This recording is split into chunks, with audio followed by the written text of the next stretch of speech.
Kalala Yahweh, Boa Shuma Mashak Yahweh Shema Yahweh Yahweh Alahaya Nawa Kadabamash Baka. Shalom and peace, serenity, and prosperity be multiplied unto you all. All right, so Congress has voted and passed a permanent daylight savings here in the U.S., here in Babylon the Great. And we're going to read into this article on usatoday.com.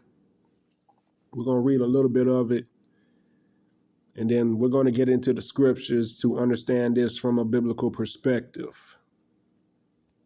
Now, in this article, fair use, by the way. In this article, it reads, will clocks change this fall? What to know about daylight savings time in 2026. For the first time in years, Americans may be closer to ending the twice yearly ritual of changing clocks. The U.S. House recently passed legislation that will make daylight savings time permanent, prompting a surge of questions about whether people in Pennsylvania and across the country will still need to turn their clocks back this November. The short answer, yes, for now. The proposal still must clear the Senate and be signed into law before any changes take effect. Now, see, this is the arrogance of Idumea. This is the arrogance of Idumea. This man just thinks he can change the times.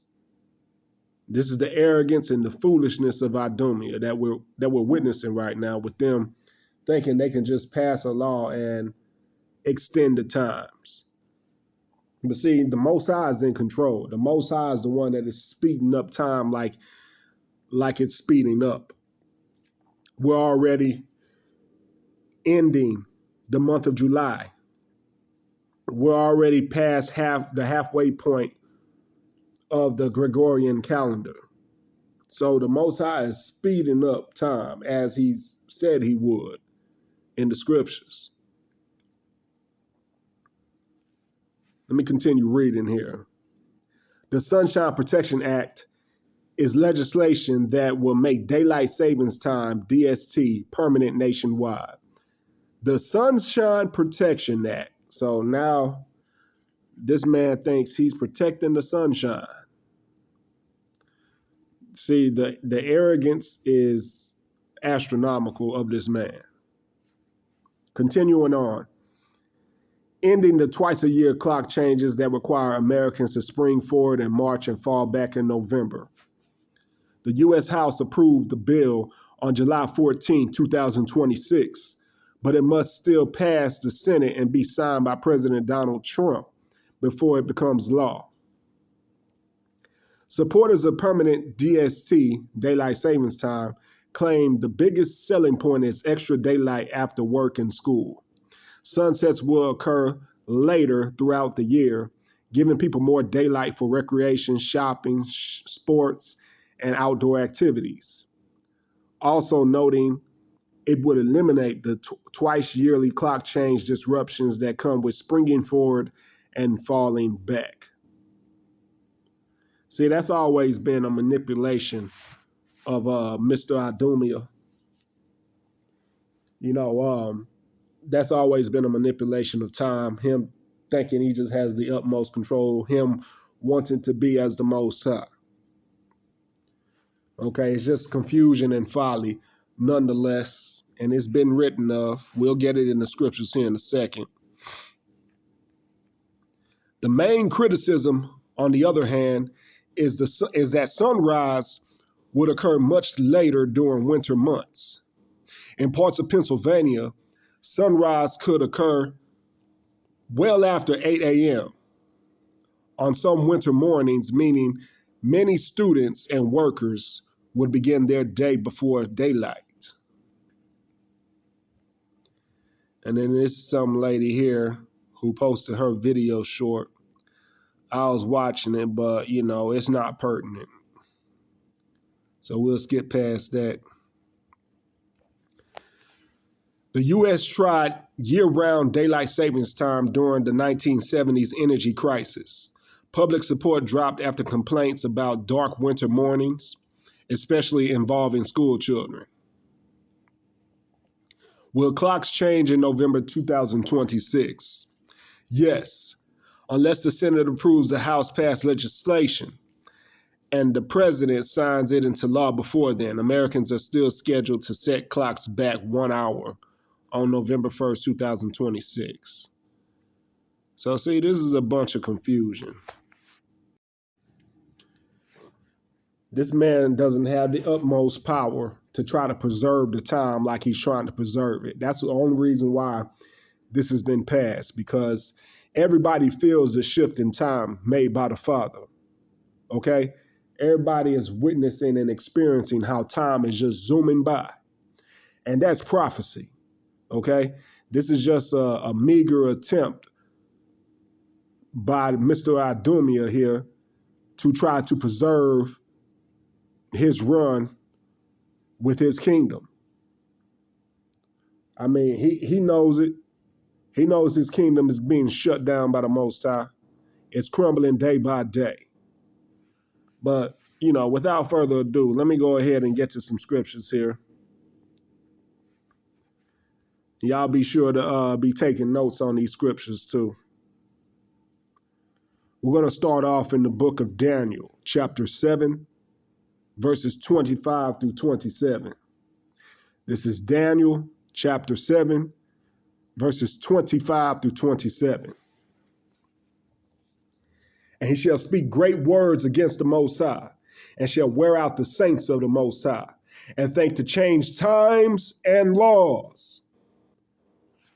Hey, we're seeing times and laws being changed in this article right here. Passing legislation, you know, wanting a permanent daylight savings time, you know, making it to where you're not changing your clocks twice a year, which they had it before, which was a bunch of folly and confusion. Yeah. Continuing on. And they shall be given into his hand until a time and times and the dividing of time. So yeah, the Most High allowed this man to do this stuff. He allowed Mr. Idumea to do all this, right? Verse 26, but the judgment shall sit.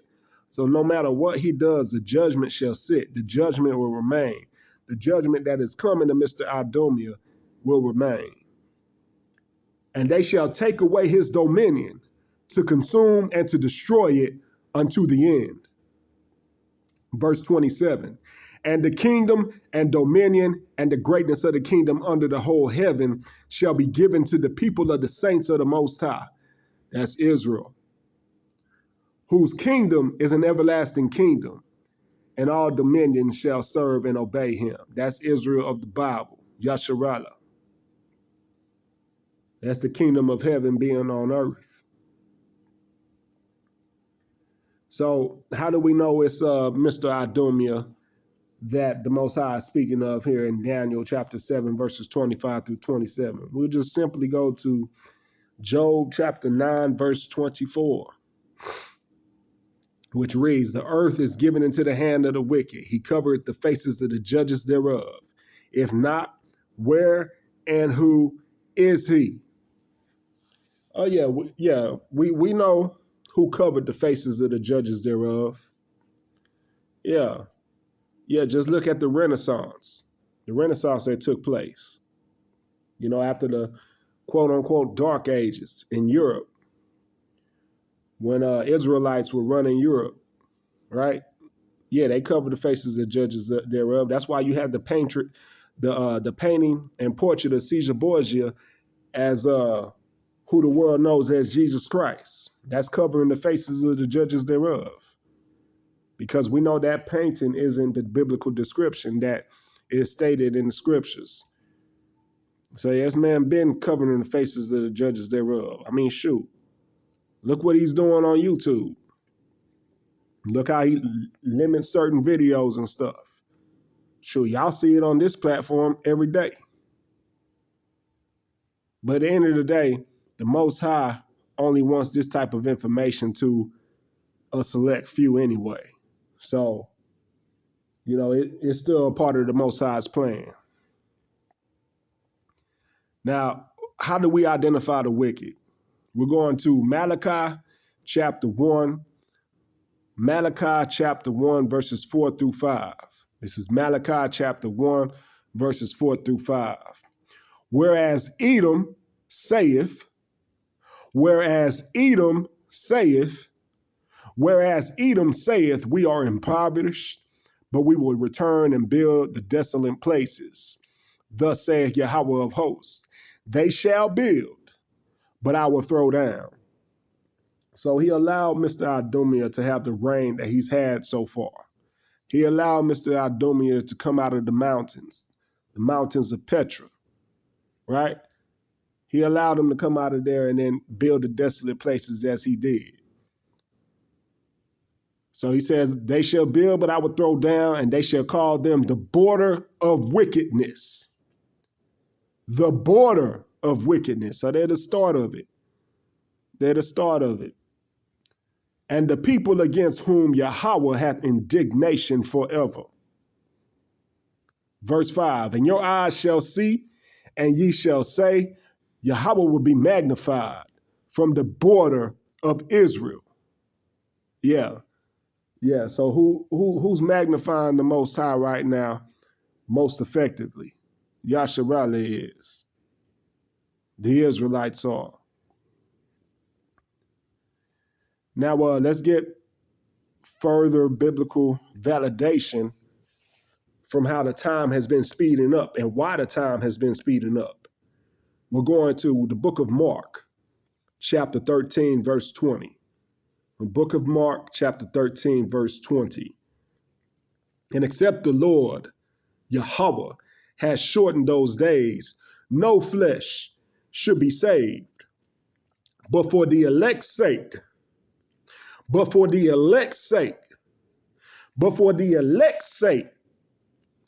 whom he hath chosen, he has shortened the days.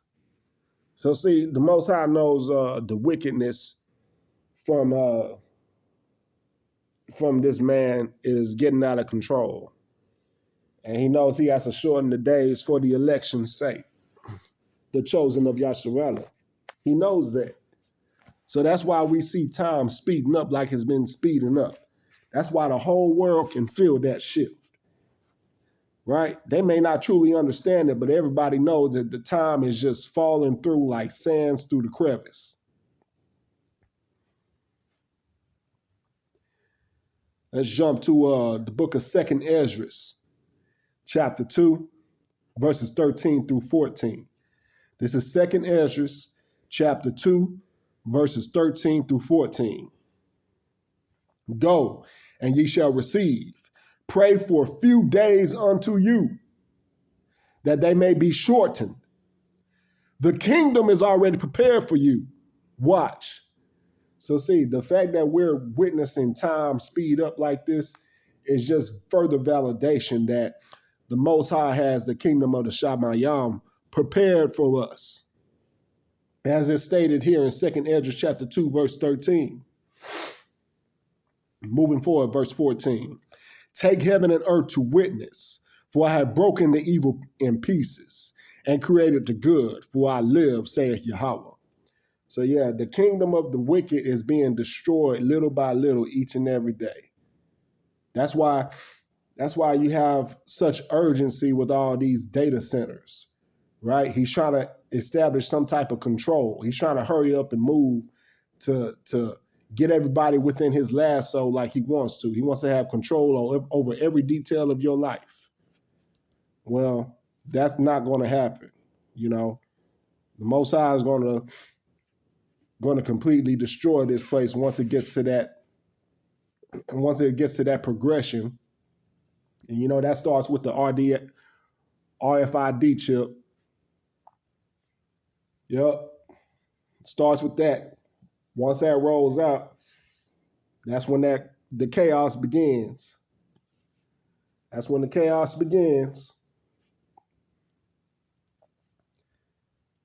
Let's jump to 2nd Esdras, chapter 15, verses 8 through 12. This is 2nd Esdras, chapter 15, verses 8 through 12. I will hold my tongue no more as touching their wickedness, which they profanely commit. Neither will I suffer them in those things in which they wickedly exercise themselves.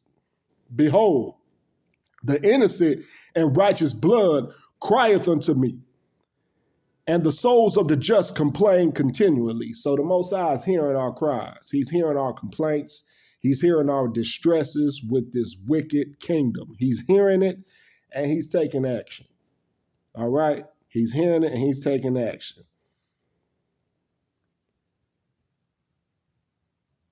He said, verse 9, and therefore, saith Yahweh, I will surely avenge them and receive unto me all the innocent blood from among them. Verse 10, behold, my people is led as a flock to the slaughter. I will not suffer them now to dwell in the land of Egypt.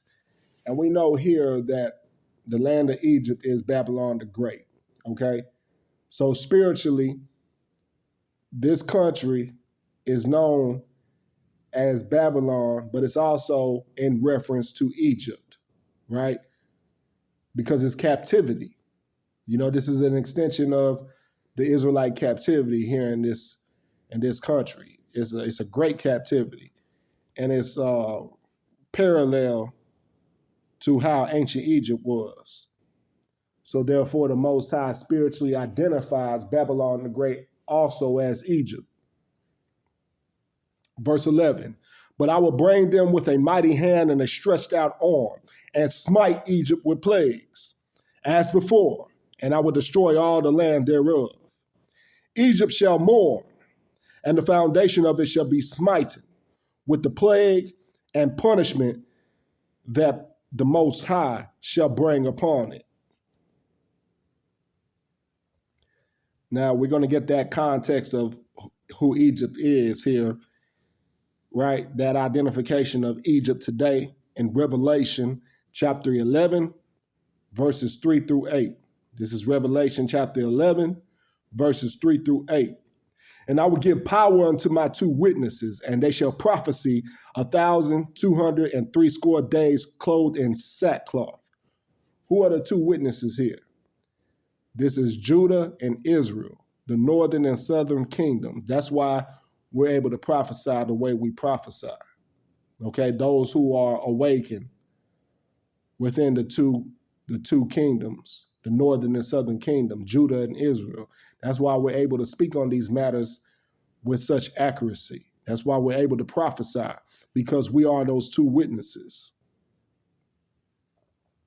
Verse 4, these are the two olive trees and the two candlesticks standing before the Most High of the earth. And if any man will hurt them, fire proceedeth out of their mouth and devoureth their enemies. And if any man will hurt them, he must in this manner be killed.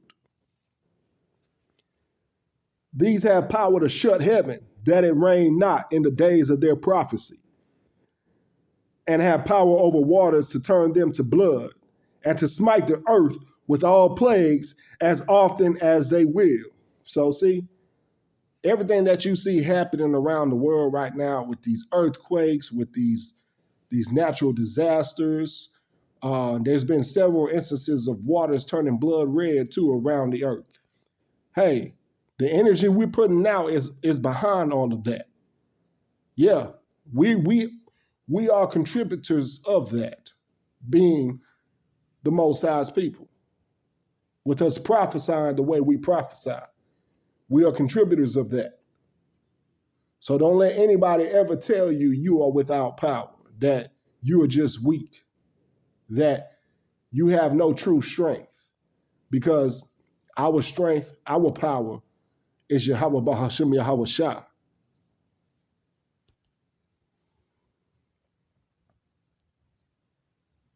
Verse 7, and when they shall have finished their testimony, the beast that ascended out of the bottomless pit shall make war against them and shall overcome them and kill them. And their dead bodies shall lie in the street of the great city, which spiritually is called Sodom and Egypt, where also our Lord was crucified. So yeah, that's Babylon the Great, also identified as Sodom and Egypt. I mean, just look at the spiritual condition of this place, and it aligns with Sodom and Egypt. It's not hard to tell. It's not hard to tell. You can go outside and see these conditions, right? You can step outside of your house and recognize these symptoms, which indicate this is Sodom and Egypt.